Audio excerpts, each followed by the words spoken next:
बिस्मिल्लाहिर्रहमानिर्रहीम। अस्सलाम वालेकुम मेरे प्यारे व्यूअर्स, कैसे हैं आप? उम्मीद है आप सब लोग खैरियत से होंगे। यमी फूड विद आलिया में आप सब लोगों को खुश आमदीद कहती हूँ। आज मैं आपके साथ एक स्वीट डिश शेयर कर रही हूँ जो है मैंगो पुडिंग। ये बहुत थोड़े से इंग्रेडिएंट्स में बन जाती है और ये आपको ईद के लिए मीठा बनाने के लिए बड़ी हेल्पफुल साबित होगी। ये बहुत जल्दी से बन जाएगी, आपको गर्मी में इसे बनाने में कुछ भी दुश्वारी नहीं होगी। इसको बनाने के लिए हमें जो इंग्रेडिएंट्स दरकार हैं वो ये हैं: दूध 4 कप, चीनी 4 चम्मच, मैंगो लेके मैं उनकी प्यूरी बना ली है, ये मैंने 2 कप लिया है। कस्टर्ड पाउडर हर ज़रूरत जितना कि हमारा कस्टर्ड थिक हो जाए।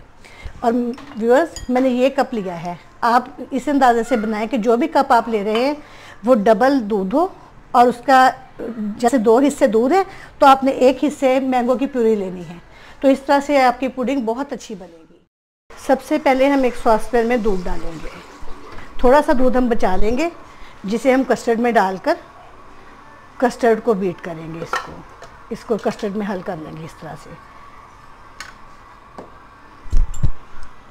जब दूध को जोश आ जाएगा तो हम ये कस्टर्ड और चीनी उसमें मिक्स कर देंगे। देखिए दूध को जोश आ चुका है। अब हमने आहिस्ता आहिस्ता इसमें कस्टर्ड मिक्स करना है।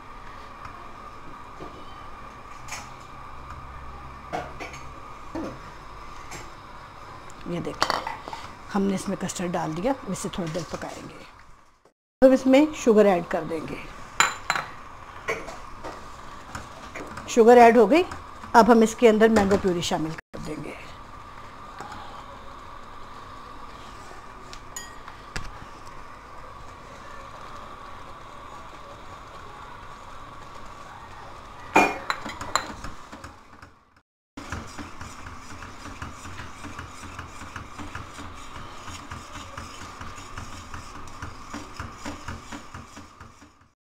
देखिए व्यूअर्स, हमारी पुडिंग तकरीबन रेडी हो गई है।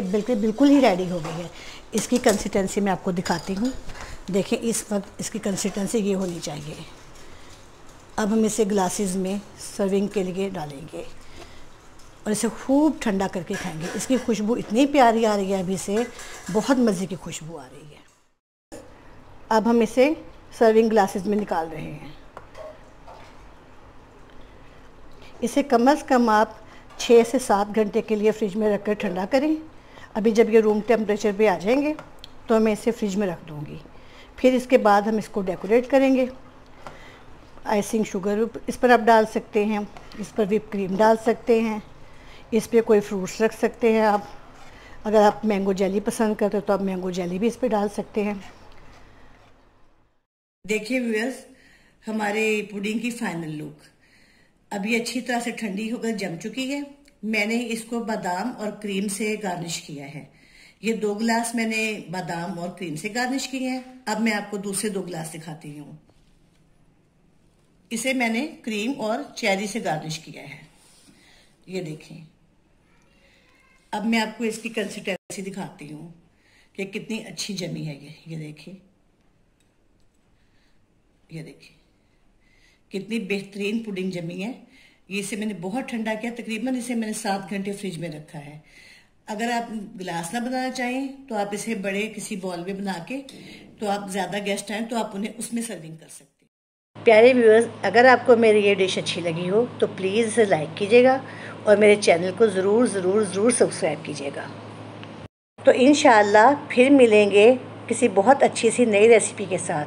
तब तक खुश रहें, खुश रखें। ओके, अल्लाह हाफिज़।